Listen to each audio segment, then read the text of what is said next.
영적으로 마귀가 뭐냐? 파리 같은 존재예요. 귀신과 악한 영들은 똥파리 같은 존재들이에요. 때로는 더럽고 귀찮게 하고 괴롭게 하고 병들게 하고 나중에는 죽게 만드는 거예요. 마귀가 역사하고 있어요. 우리의 힘으로는 안 됩니다. 선한 목자가 기름을 부어주셔야 돼요. 우리의 머리에 아마유와 같은 성령의 기름을 부어주시면, 보혈의 능력을 부어주시면 마귀가 우리를 건들지 못하는 거예요. 그래야 우리에게 주신 인생을 찾아서 누릴 수 있게 되는 거예요.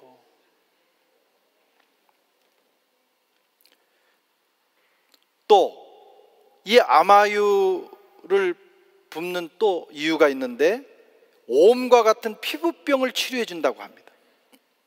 오음은 굉장히 괴로운 병이에요. 짐승도 그런 병에 걸려요. 피부병 무섭습니다. 욥이 그걸 경험했어요. 저도 옛날에 오음 몇 년 경험한 거 얘기 몇 번 했어요. 재수에 오음 붙었다고 그러잖아요. 굉장히 힘든 거예요, 오음. 그런데 이 오음은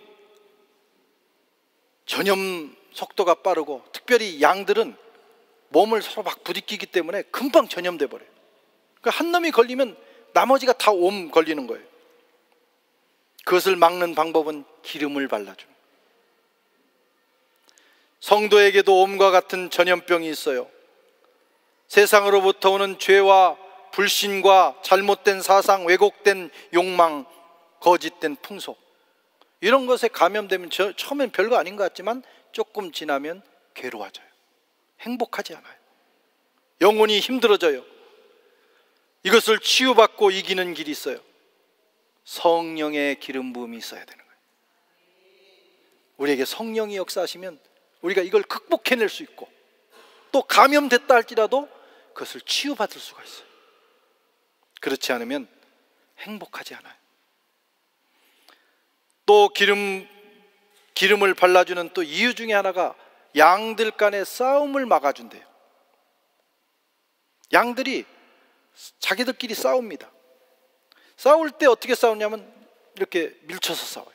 머리로 막 들이받고. 그런데 기름을 충분히 발라주면 이게 싸움이 안 돼. 받았는데 자꾸 미끌리는 거예요. 그래서 싸움을 방지한다는 거예요. 성도도 많이 싸웁니다. 요즘 유튜브 이렇게 보면 교회 안에서 싸우는 얘기들이 많이 나와요. 예수 믿는 사람들끼리, 교회끼리 싸우고, 교회 내에서 성도들끼리 많이 싸워요. 프랑스 교회도 싸우는 것 같더라고요. 한국 사람들은 특히 더 잘 싸웁니다. 질투하고 경쟁심이 일어나고, 또 속된 논쟁, 가만히 들어보면 별것도 아닌데 쓸데없는 얘기 해가지고 계속 그걸로 서로 열받고 그럽니다. 특별히 질투가 있는 사람들이 공동체에 있으면 괴로워요. 누가 조금 더 사랑받는 것 같다 그러면 질투해. 오늘 목사님이 나는 한 번 쳐다봤는데 두 번 쳐다보네 쟤는. 그냥 열받는 겨. 특히 우리나라 사람들은 그게 좀 심합니다. 목사가 안 쳐다보면 어떻고, 한 번 쳐다보면 어떻고, 두 번 쳐다보면 어떠냐 이게야.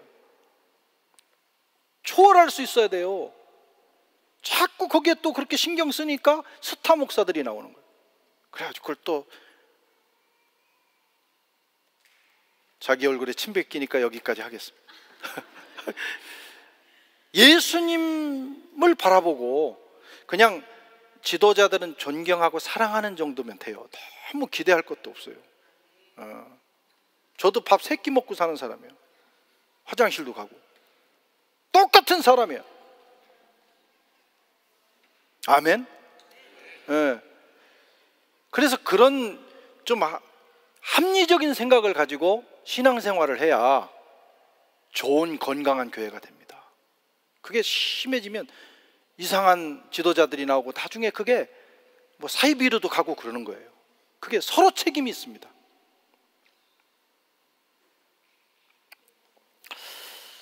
하여튼